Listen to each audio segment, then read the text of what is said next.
Boa tarde, terceiro ano, tudo bem com vocês? Sejam todos bem-vindos a mais uma aula de artes. Hoje vamos continuar aí, né, nosso passeio pela linha do tempo da arte e vamos voltar aí em um movimento muito importante na história da arte, tá? Ele que foi base aí para vários outros movimentos, né? Foi bem influente, né? E veio também influente de outro movimento, né? Ele veio inspirado em outro tipo de arte que já era bem conhecida, né? No mundo da arte, tá? E hoje vamos falar então do Renascimento, tá bom? Então vamos conhecer um pouquinho sobre o Renascimento, alguns artistas importantes, tá? O que foi o movimento, quais as principais características, tá? Mas antes, eu quero passar para vocês o conteúdo da prova, né? Que a nossa prova vai começar, na semana que vem começam as provas, e nossa prova é baseada no conteúdo que eu passei para vocês, que é o quê? Pré-história, arte egípcia e arte grega, tá? Foram os três primeiros movimentos que estudamos, né, em sala. Então, vai ser este o conteúdo da prova do quarto bimestre, ok? Combinado? Então, vamos lá. Vou compartilhar a tela. Só um minutinho. Vou colocar em tela toda. Vamos lá. Então, o Renascimento, né? O nome dele já diz tudo, né? Um renascer de uma nova era, né? Está renascendo uma arte no qual ela vem, vamos dizer assim, ela está de novo trazendo uma outra arte bem conhecida, né? Resgatando essa arte que já era tão conhecida, que é a arte grega, né? A arte grega e romana está renascendo novamente neste movimento, né? Por isso este nome, né? Renascimento, né? Então, olha aí, o Renascimento foi um movimento muito importante, né? E uma das principais características desse movimento é o quê? É a perfeição, né? São a perspectiva, a profundidade. Então, era um movimento totalmente clássico, totalmente perfeito, né? Então, eles buscavam sempre a perfeição em todos os aspectos, tanto na pintura, na escultura, na arquitetura. Então, tinha muita simetria, né? Então, vamos lá. Então, olha o contexto histórico. Então, os séculos XV e XVI foram de renovação cultural em toda a Europa. Então, essa renovação ocorreu como consequência da abertura da Europa ao mundo e do maior conhecimento e intercâmbio cultural que daí resultou. Porém, essa renovação respondeu a imperativos econômicos, sociais e políticos da própria época e foi favorecida na sua difusão pela existência de um maior espírito de curiosidade e de vontade de saber, pelo aumento das escolas e universidades e pela invenção e divulgação da empresa e do livro impresso, bem como um aperfeiçoamento e aumento da produção do papel. Olha o que estava acontecendo naquela época, né? Olha a revolução, né, que estava tendo naquela época. Então, olha aí. Então, o Renascimento foi um movimento cultural e artístico de raiz racionalista, humanista e individualista, que ocorreu na Europa durante os séculos XV e XVI e que teve sua principal fonte de inspiração no mundo clássico greco-romano. Olha aí, a Grécia, né, e a Roma vindo novamente aí à tona. E nos movimentos de expansão geográfica e comercial dos finais da Idade Média Ocidental. Olha que interessante, né? Então, vindo novamente, né, à tona aí a arte grega e a arte romana. Então, olha as principais características do Renascimento. Então, Deus escolheu o homem e, colocando-o no centro do mundo, disse-lhe: És tu que, segundo os teus desejos e teu discernimento, podes escolher. Então, olha aí, essa frase é do Pico della Mirandola, sobre a dignidade do homem, de 1486. Então, ela está falando de o antropocentrismo, né? Então, o homem é o centro de tudo. Então, o homem passou a estar no centro do universo e das preocupações humanas. Tudo é feito à medida do homem, para o bem-estar do homem e para a sua valorização. Então, eles valorizam totalmente a figura humana, né? Isso vamos ver bastante, principalmente nas pinturas e na escultura, como era bem valorizado aí o ser humano, tá? Então, olha aí, outra característica, individualismo. Então, olha outra frase, coloquei-te no centro do mundo para que daí pudestes facilmente observar as coisas. És tu que pela tua livre vontade podes escolher o teu próprio modelo e a forma de te realizares. Pela tua vontade poderás descer as formas degradadas da vida, que são animais. Pela tua vontade conseguirás alcançar as formas mais elevadas, que são divinas. Mesmo autor desta frase, tá? Então, o individualismo, o homem tem a capacidade para escolher e decidir por si próprio, para pensar por si próprio e passa a valorizar-se e acreditar nas suas capacidades. Olha aí que interessante, né? Além de ter essa parte, né, do antropocentrismo, o homem ser o centro de tudo, ele também tem o individualismo, né? Então ele tem a capacidade de escolher e decidir por si próprio, né? Então ele é bastante racional relacionado a este tipo de movimento, tá? Olha outra característica, classicismo e humanismo. Então, olha outra frase aí bem marcante. No nosso tempo, todas as matérias nos interessam. Então, aprendemos grego, sem o qual ninguém se pode considerar sábio. Hebraico e latim. Considere indispensável que aprendas estas línguas. Outra frase aí bem marcante do movimento. Então, classicismo e humanismo. Gosto pela cultura clássica, pelas línguas gregas e latina, pelos pensadores clássicos, pela arte e literatura clássica, pelos valores clássicos e valorizam o homem. Olha aí que interessante. Mais uma característica do movimento Renascimento, naturalismo. Então, olha outra frase que marcou. Quanto à natureza, quero que a estudes cuidadosamente. Deves conhecer os peixes que enchem os mares e as aves que voam os céus, as árvores de todas as florestas e as ervas de todos os campos, os metais ocultos no ventre da terra e as pedras preciosas de todos os continentes. Então, depois, mais cuidadosamente ainda, estuda os livros dos médicos gregos, árabes e latinos, e através da prática da anatomia procura conhecer esse outro mundo que é o homem. Então, o naturalismo é o interesse pelo estudo da natureza física e humana em todos os aspectos.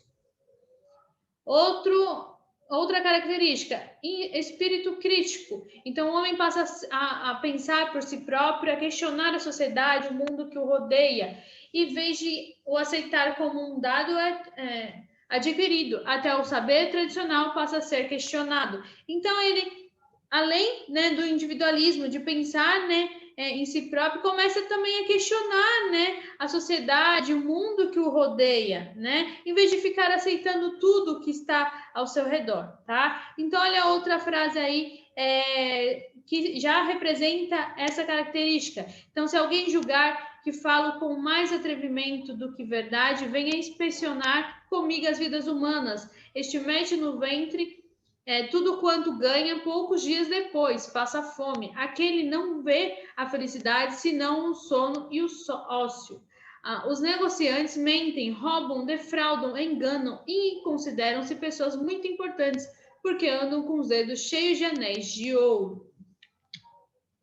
Então, olha aí, dentro da cultura renascentista, então está aí a burguesia humanista, né, que divulgava novas ideias, valores identificados com o estilo da vida do burguês urbano, sem influência no mundo rural, né? Então, sempre você vai ver, quando fala em renascimento, mais a parte urbana, né? Principalmente por causa da arquitetura, que foi tão valorizada aí neste movimento, por causa dos locais, né? Dos edifícios bem simétricos, sempre bem alinhados, tá? Então, uma cultura laica não centrada na igreja e nos valores religiosos. Agora seria uma cultura racional e científica. Então, uma cultura que não tem a ver com a igreja em si, né? Diferente de muitos movimentos que valorizam muito a igreja. Nessa não, valoriza o ser humano, então sempre essa parte mais racional, tá? Então, olha aí, algumas características que a gente visualizou agora. Então, racionalismo, antropocentrismo, inspiração na cultura clássica, que é o principal, né? Porque, como eu já falei no início, o Renascimento é como se fosse um resgate, né, da cultura grega e romana, tá? Então, no racionalismo, tudo teria uma explicação lógica e não só pela fé. Então, eles são mais no científico, né? Tem que ter ali a comprovação para realmente acreditar. Então, outro antropocentrismo, valorização do talento, a capacidade, a criatividade e a inteligência. Então, valoriza e glorifica o homem. E a inspiração na cultura clássica. Então, inspiração em Sócrates, Aristóteles, Platão, Eurípides. Então, estudavam, mas não copiavam. Olha aí, essas características é bem importante, né? Então, olha aí, em termos artísticos, o Renascimento vai suceder ao Gótico e como característica principal tem sua aproximação à antiguidade, mas o objetivo do arte renascentista não era de copiar a grandeza e excelência da arte clássica, mas de igualar essas criações. Então, durante esse período, os artistas deixam de ser considerados meros artesãos e passam a ser vistos como homens intelectuais. Essa mudança de atitude em relação ao artista levou ao colecionismo de obras de arte, pois tudo que saísse das mãos de um mestre era considerado de grande valor. Então, olha como também passou a valorizar muito, né, a arte que era feita pelo homem, né? Então, olha que interessante. Começou a arte ser bem valorizada, né? E eles começaram a colecionar essas artes, tá bom? Então, vamos lá. E aí, ó, dentro nas escolas, os burgueses estudavam então a cultura grega e romana, que foi onde, né, foi inspiração para a criação deste movimento que é o Renascimento, que na verdade o nome já diz, né, um renascer aí de uma nova era, mas inspirada, né, em duas artes que já existiram, que era a arte grega e a romana, tá? Então, pintura renascentista, né, o artista retrata os corpos mais real possível, porém ele buscava muita perfeição, então tem esculturas, por exemplo, né, e algumas pinturas que ele procura traços de várias pessoas diferentes para formar como se fosse um homem ideal, né? Eles procuravam essa perfeição aí do homem. Então utilizavam no fundo da paisagem natureza e uma perspectiva, sempre valorizando aí a profundidade dentro da pintura, tá? Então, para o homem do Renascimento, o corpo belo era a manifestação da alma virtuosa. Olha aí que interessante. Então, na pintura sempre vamos ver a perspectiva, o uso do claro e o escuro, né? Que mesmo tem uma diferença lá no Barroco, que no Barroco realmente o claro e o escuro era muito evidente, porém no Renascimento ele não tem tanta essa evidência, mas ele está presente também, né? Utilizado apenas realmente nas áreas que precisa ter essa parte de sombra, porque ele valoriza muito essa parte de perspectiva e profundidade. Então, para você ter essa sensação de profundidade, você tem que ter, né, também essa parte de claro escuro, que você consegue ter esse jogo de luz, né, dentro da pintura e ter essa perspectiva aí no desenho, na paisagem, tá? Então, realismo, né, sempre querendo representar o mais real possível, tá? Então, início do uso da tela e da tinta a óleo, e surgimento de artistas com estilo pessoal, marcado pelo ideal de liberdade e, por isso, pelo individualismo. E aí, dentro do Renascimento, temos alguns pintores bem famosos, como Michelangelo, que é pintor, escultor e arquiteto, trabalhou na pintura de teto da Capela Sistina, no Vaticano. Para essa capela, concebeu e realizou grande número de cenas do Antigo Testamento. Dentre tantas cenas, uma das mais conhecidas é a criação do homem. Na escultura, usou deformação da realidade para obter efeitos trágicos, como Moisés, Davi e Pietà. São as obras mais conhecidas deste artista. E essa obra que está aí é a criação de Adão, que fica na Capela Sistina, tá? E aí vem o mais conhecido de todos aí, né, com a obra mais famosa do mundo, que é Leonardo da Vinci. Exemplo de gênio renascentista, pintor, escultor, músico, arquiteto, matemático e inventor. Então foi possuidor de um espírito versátil, capaz de pesquisar e realizar trabalhos nos mais variados campos do conhecimento humano. Então idealizou vários projetos e engenhos mecânicos que se tornaram realidade no século XX. Então, olha aí, como helicópteros, submarinos. Na pintura, suas obras mais conhecidas são A Virgem dos Rochedos, A Última Ceia e a Mona Lisa. Olha aí, aí tem a Mona Lisa de 1503 e essas outras duas obras bem famosas dele, que é A Última Ceia de Leonardo da Vinci, né? E A Virgem dos Rochedos, de 1483 a 1486. Outro grande artista deste movimento é Rafael Sanzio.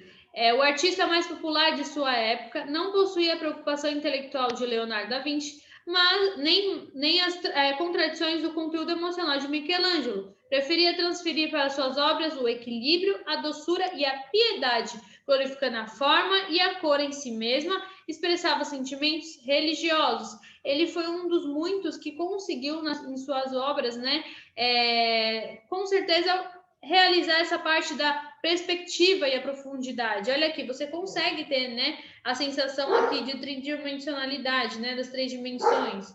Olha aqui que interessante, né? Diferente dos outros, né, que realmente também algumas tinham, né, mas não era tão evidente quanto as pinturas do Rafael, tá? Então, qual é a importância, então, do Renascimento? Então, o homem era capaz de explicar racionalmente os acontecimentos à sua volta, né? E houve mudanças de ideias que até então eram dadas como imutáveis. Então, foi um movimento super importante dentro da história da arte, porque ela resgatou dois movimentos que já tinham passado, né? Já existiam, e as pessoas começaram a olhar de uma forma diferente, né? Mais racional, então valorizando mais o ser humano, né? Então, as pinturas começaram a ter formas diferentes, começaram a ter essa parte de profundidade, de perspectiva, né? O claro e o escuro também. Como a gente falou na aula passada, o Barroco ele veio após o Renascimento. Então, o Renascimento foi um movimento que inspirou, né, o Barroco para essas criações, né, inovadoras aí dentro da pintura, tá? Então, foi um movimento bem marcante dentro da história da arte.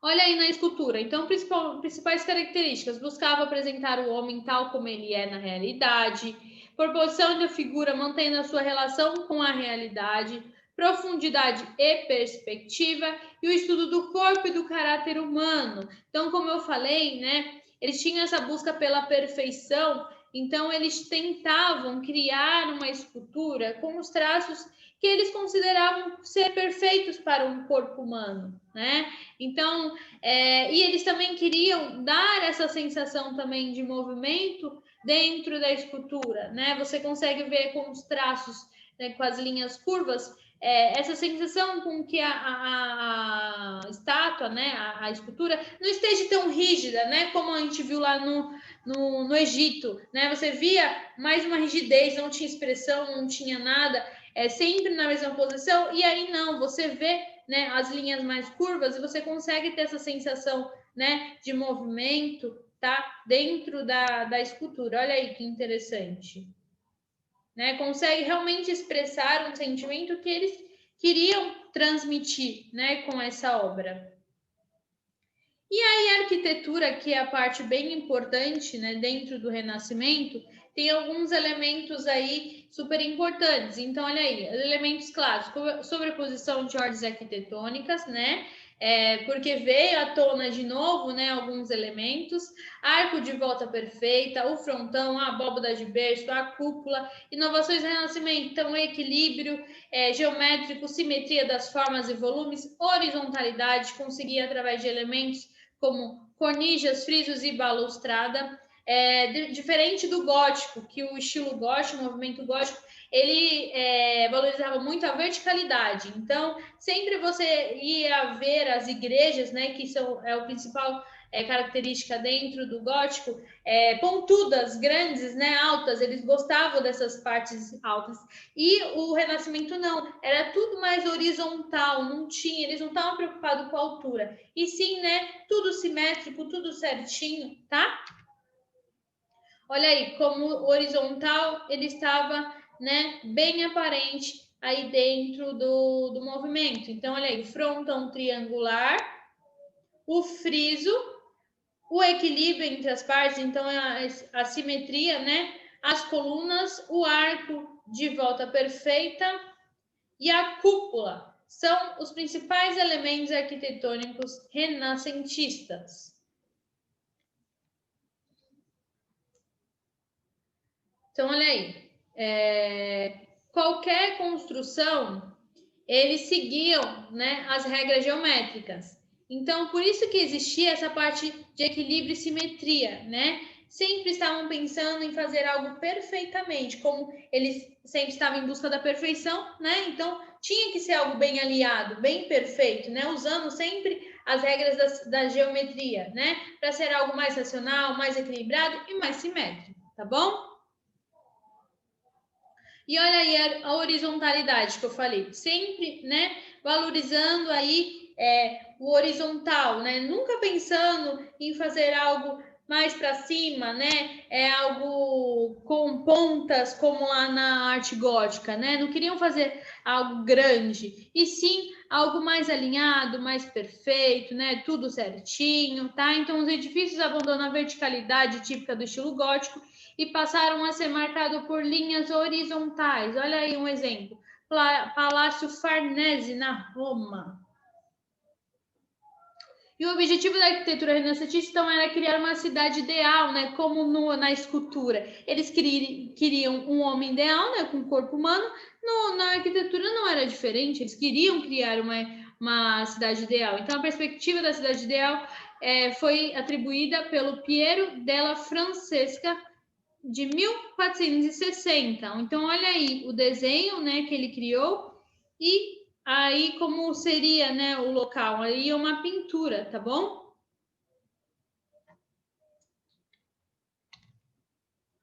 E aí temos algumas características dentro deste movimento, né? Se formos comparar com a visão do mundo medieval, né, que é o teocentrismo, tem uma diferença entre os dois. Então, no teocentrismo, a verdade está na Bíblia, né? Então, eles acreditam muito nessa parte da Igreja Católica, na tradição, na autoridade da Igreja. E no antropocentrismo, a verdade é obtida pela experimentação. Então, é mais a parte científica, mais a parte racional, né? Você tem que observar para ter a razão, você tem que observar para realmente acreditar e provar que aquilo existe, né? Então, no medieval, a vida material é pouco importante, então a vida dedicada à religião é tudo. Então, tudo eles se dedicam à igreja, né? A realidade, então, é explicada somente pela vontade de Deus. E no âmbito do procentrismo, a vida terrena e material também é importante. Deve-se explicar a realidade terrestre pelo que acontece na Terra. No medieval, então, o conformismo, todas as mudanças são contrárias à vontade de Deus. E no antropocentrismo, o homem pode e deve progredir, tanto material quanto culturalmente.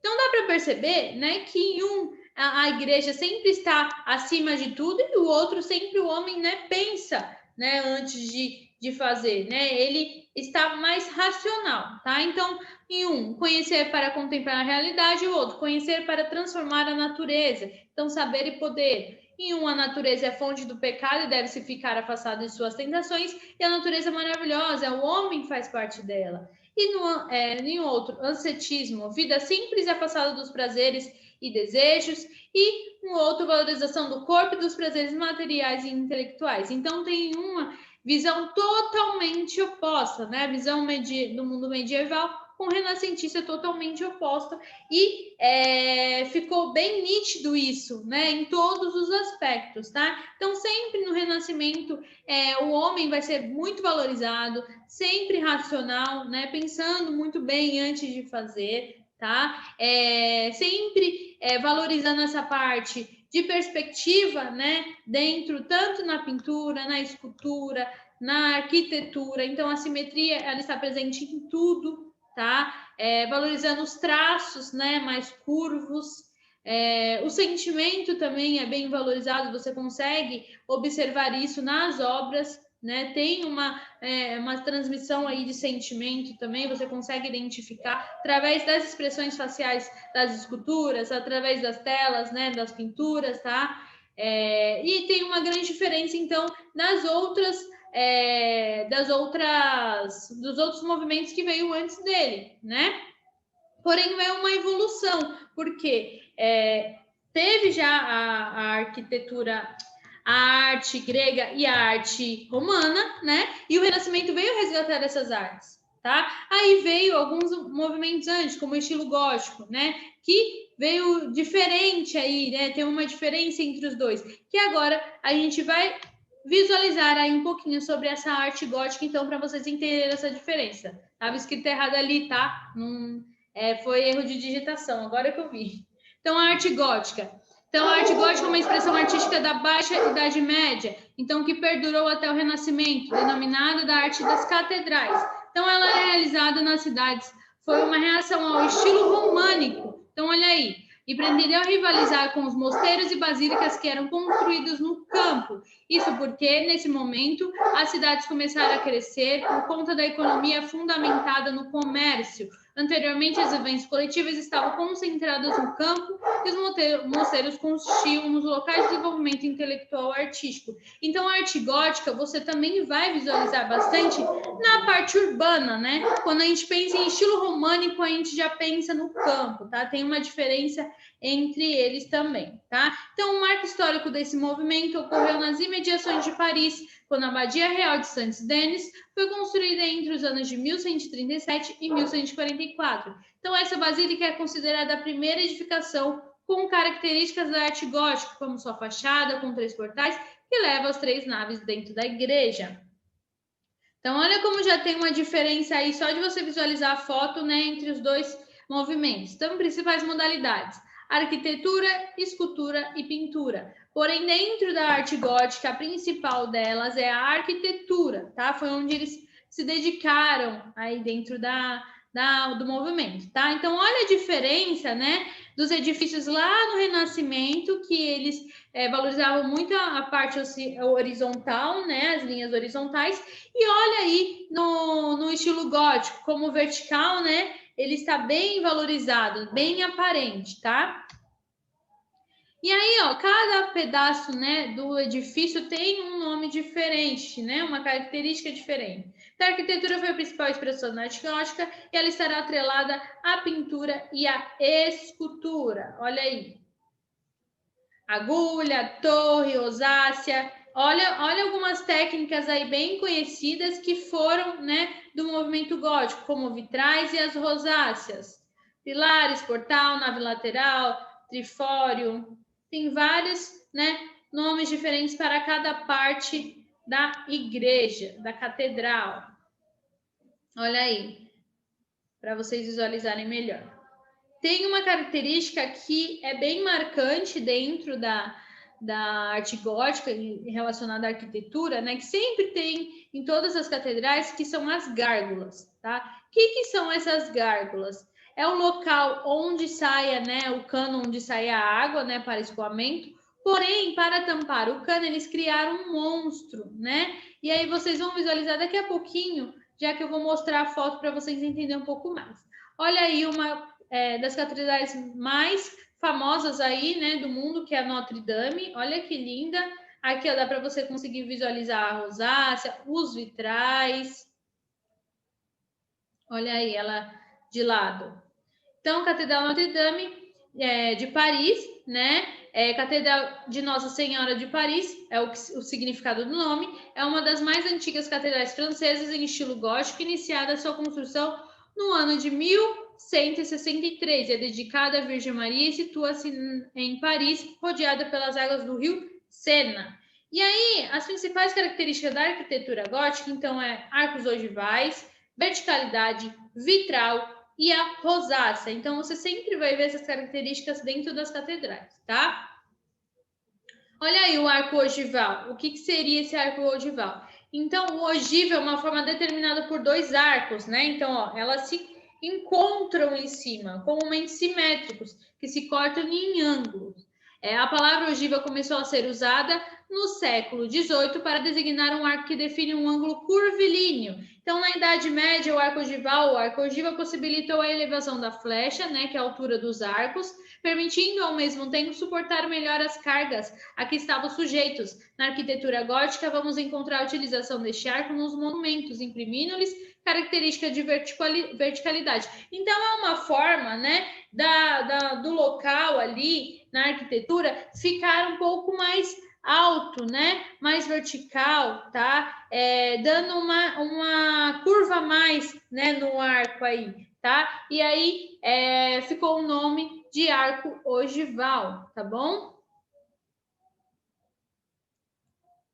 Vem os vitrais, né, que é tão importante, são tão famosos dentro da história da arte, né, da arte em si. Essa técnica vocês acabam até conhecendo já lá no fundamental, tá? Mas aí a gente começa a ver ela atribuída a algum movimento. Então, ela é uma técnica do movimento gótico, tá? Então, são usados nas janelas das catedrais, serviam para iluminar o interior da igreja e narrar histórias bíblicas para os que não sabiam ler. Então, eles falam que os vitrais eles foram criados para contar histórias, né, passagens da Bíblia para as pessoas que não sabiam ler, não sabiam escrever, ou seja, as pessoas analfabetas da época, né? Então, era uma forma mais fácil de ensinar as pessoas, né, sobre religião e ficar aquilo gravado na memória, porque quem sabe que uma imagem fala mais que palavras, né? Então, através das imagens, era mais fácil deles contar, né, sobre as histórias ali na Bíblia.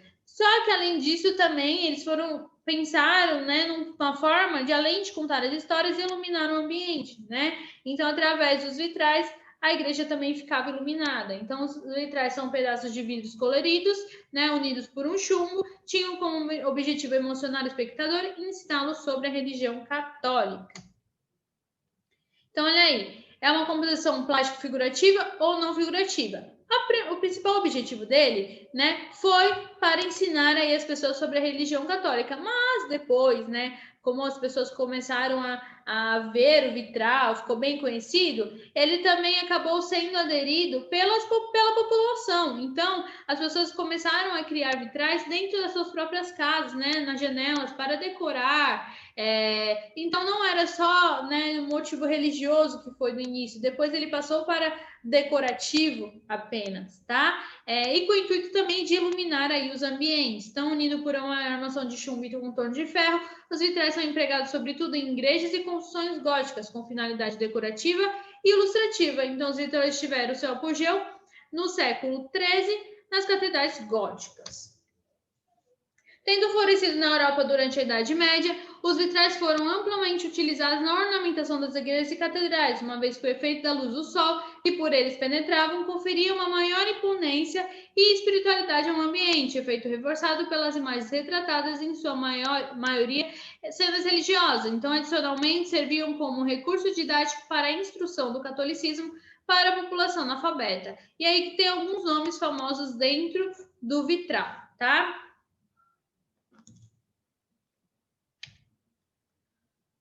Olha aí, uma imagem representando o vitral. Olha o tamanho das janelas. Imensas, né? E todas essas janelas têm também imagens, tá? Olha aqui mais algumas. Vocês vão achar muito isso nas igrejas católicas, tá? Então, aqui no Guarujá, tem a igreja com um vitral, sim. Eu até separei, se eu não me engano, eu coloquei no slide um exemplo daqui que a gente tem na nossa cidade, da igreja matriz. Olha aqui, na igreja matriz também, né, tem os vitrais, ó, todos eles, né, tem uma imagem aí representada, tá? E aí, né, no tempo moderno, né, no tempo de hoje, os vitrais eles começaram a ser confeccionados também para artesanato, né, apenas para decoração, né, e utilizado bastante hoje em dia. E aí vem, né, falando em vitral, tem as rosáceas, que as rosáceas são os vitrais em forma de mandala, né? Então, uma rosácea é um conjunto de vitrais dispostos em forma circular, muito utilizado no estilo gótico. Então, ela sempre estava à frente das catedrais, tá? Ficava sempre ao centro. Olha aqui que linda.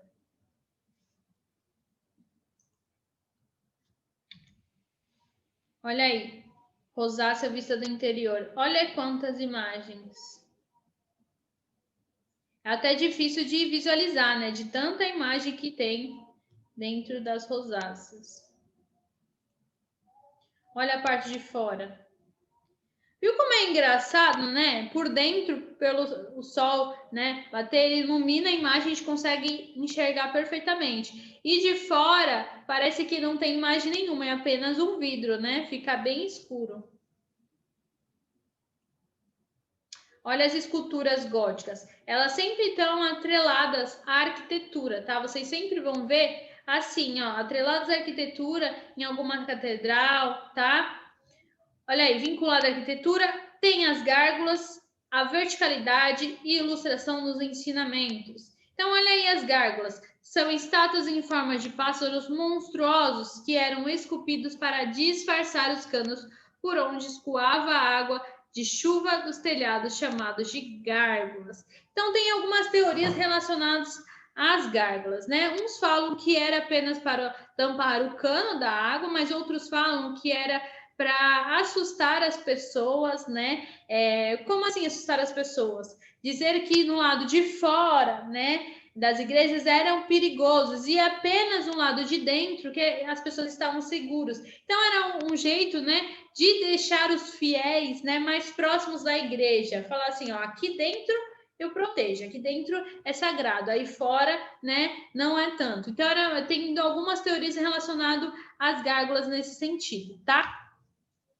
Então, olha aí, o termo se origina então do francês gargulite, que originado de gárgulo e o garganta. Então, latim tem algumas línguas que cada um, né, vai falar de um jeito diferente. Então, em latim, gurgulho, gula, palavras similares derivam de raiz, gar, engolir. A palavra representa gurgulhante, o som da água. Então, gárgula significa o gurgulhante som da água, porque elas estão, né, aí tampando o cano que sai o escoamento da água.